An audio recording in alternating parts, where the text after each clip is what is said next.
What's up, guys? Edrone here, and this is going to be part one of my budget basher race drone build, and this one's going to be the frame. Stay tuned.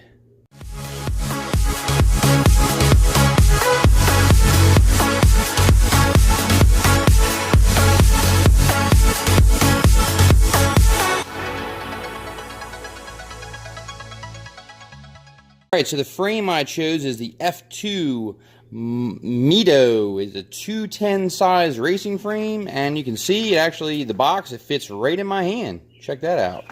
So go ahead and open this up. Cobalt, this thing is awesome. Got the quick change. Gotta be just acknowledged. Look at that. Just spring assist, boom. Change the blade that quick. This sucker will cut through just about anything. They're super sharp, as you can see. Check this out. So they actually give you a nice little battery strap, and I mean, while it is kind of low quality, you know, it doesn't have metal buckle or anything. I love this. God is with us. Check that out, man. I really like that. That's awesome. I like the color, the red. That is really nice. So they give you a nice little strap. Let's go ahead and see what else is. Boom! There you go. What else is in here? Check out these arms. So they are 4mm carbon, and as you can see, they're actually kind of, focus. They're actually kind of like chamfered. I don't know what the word, chamfered, whatever. They're kind of like chamfered, and look at that. I mean, for the price of this race drone frame is incredibly cheap. I wanted to go with independent arms. I didn't want to go with, you know, just the solid one-piece frame. Just because, you know, if you snap an arm or break an ESC, you want to be able to change it and just keep on racing. So this frame is rather cheap, but the quality, I'm really digging the quality of this carbon. It actually looks really, really nice. It's kind of smooth right there. See that? Let me gotta get real close to the camera so you can see. But it's not rough at all. It's actually really smooth. And it has a little bit of motor protection. Not the greatest, but it does have a little bit of motor protection. But yeah, and here you can see are the standoffs. There. Got our little bag of screws, hardware here. Here's all your top plate, bottom plate. I really, really like this frame. Check it out here. Got some 3M foam they include in the package here. You can cut that off and make like some landing pads. We have some battery mounting foam here for mounting the battery. Let's take a look at some of these pieces in here. And it's quite a simple frame. It's simple, but yet I really do like the way it looks. It looks aggressive. It looks like straight up racing. There's the arms there. There's the top plate there. You can see here that the top plate is like 2mm thick.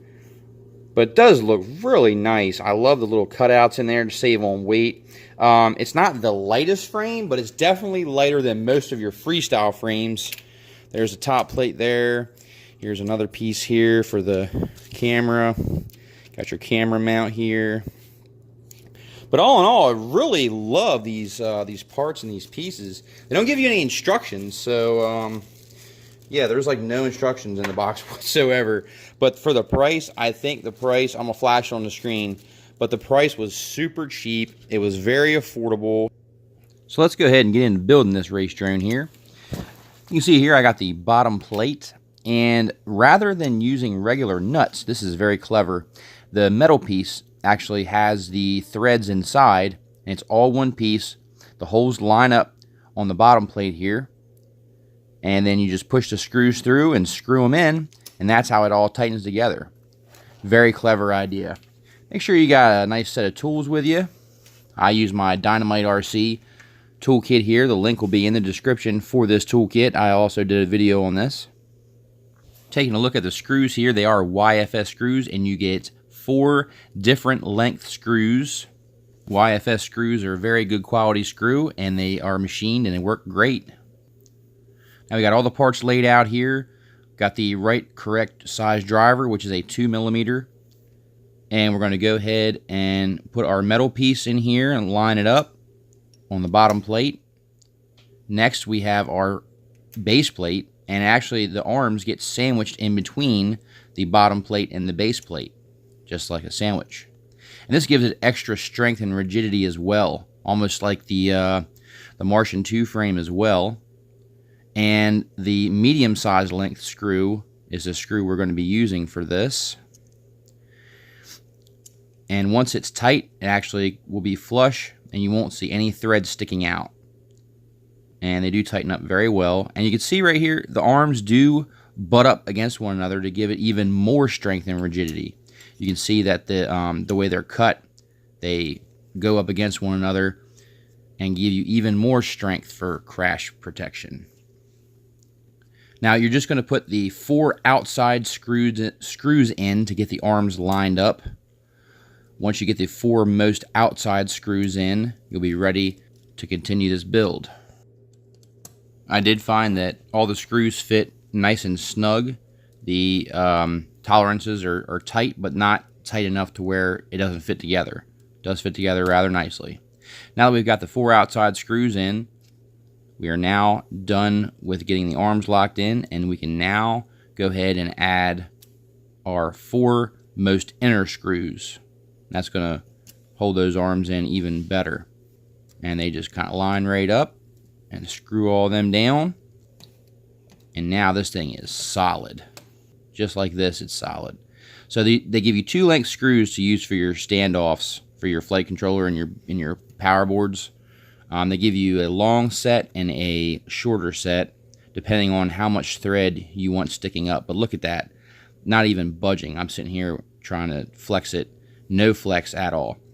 I'm probably going to be using the longest most screws because I'm going to be soft mounting all of my boards. So now you can see the only holes that are left are for your stack. And you get 4 of those, push them through, and now we're ready to go ahead and put our standoffs on. And these right here use the shortest screws, and all I'm going to do is just simply hand tighten these for right now, because I'm probably going to be taking these back off when I start to build the stack. But we're going to go ahead and put it all together just so you can see what the frame looks like completely assembled. Now you can go ahead and put your top plate on, and you can see it lines up rather nicely. Here's a size comparison of the Martian 2 versus the Mito. You can see that they are the same length and width on the arms. However, the body is quite a bit smaller. I was determined I was going to top mount this battery, but I really think that bottom mounting this battery is going to be better. There's just not a lot of room on the top for your antenna and your cameras in view with it on the top. So on the bottom, it actually doesn't look bad at all. And I think for space reasons, it's going to be way better to do that. Now we can go ahead and mount our 2 camera holders here. And you can see how they face. The little belly faces the front. And you put 2 of them. There's little tabs that just lock right in. And then when we put our top plate on, there's 2 tabs that are going to lock on as well to hold those into place. And they just click right in, line them up. Both tabs lock in, and then you will be ready to add your short screws. Go ahead and tighten the screws down. And that's pretty much it. The frame is pretty much done. It's pretty much assembled. And as you can see, it looks really, really cool. It's very aggressive looking. I really like the look of this frame. It's going to be incredibly durable. I think I'm going to use this red 3D printed piece here to hold my buzzer, because I'm going to be putting my FPV antenna out the top, and more than likely going to be mounting my receiver antennas on the arms coming straight out the back. But now we can go ahead, and they give you a silicone pad with 1 sticky side, so you can stick that to the bottom to prevent the screws from touching your battery. Unfortunately, the strap they give you is not quite long enough for this battery pack, maybe for a 3-cell maybe. So I got a longer strap, so we'll be using this longer strap. And you can see the plate here right beside the drone. That plate actually goes on the battery right there and protects it from crashes and hard landings so you don't scuff your battery up. And right here, I added this in later. This other silicone piece goes between the battery and the bottom plate. And that's it. So this is the way it's going to look when it's all constructed. It's going to have the battery down the bottom. Thank you guys so much for watching. Please like, share, and subscribe. If you have any questions about this frame, leave it down in the comments, and there will be a link in the description for this frame. Until next time, guys, edrone out.